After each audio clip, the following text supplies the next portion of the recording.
this quick video, I'm going to be walking you through the Uber app and how you can use it. First, once you open up Uber, it is going to look a little something like this.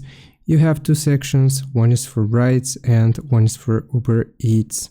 It's going to take you to the Uber Eats application. Now, how can we use the Uber app?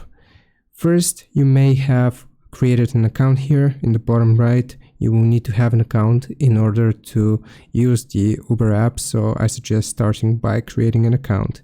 And then it's going to look like this. It has a fairly simple UI. You have the rides, you have the option of reserving, you have the option of renting cars, and also transit. So let's say that we want to click on ride. Here you will have to enter your pickup location and where you will be going to, and you have the option of setting this on the map, and also you can click on share current location here at the top in order for Uber to detect your location. And that is going to be the simplest way of ordering rides.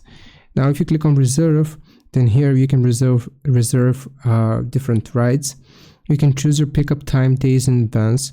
You extra wait time included to meet your ride, and you can cancel at no charge up to 60 minutes in advance if your plans change. Now also, like I said, you have the option of renting cars. You can choose a rental address and when you want the reservation to start and end. And also you have the option of transit here. It is going to load up the public transit routes which you can take. That is going to be for the ride section. For the services here, you also have hourly, seniors, Uber Ski, and transit. If you click on hourly, you can keep a car and driver with you for hours. That is going to be another option that Uber gives you.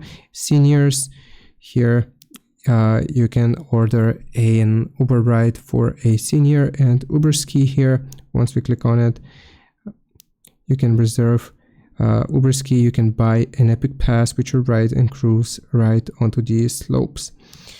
Here you can also track your activity if you have any upcoming trips, and also if you have gone and used Uber before, you can track your activity here in this section. And that is pretty much a quick overview of the Uber app. I hope this helps. Leave a like and subscribe. I'll see you next time.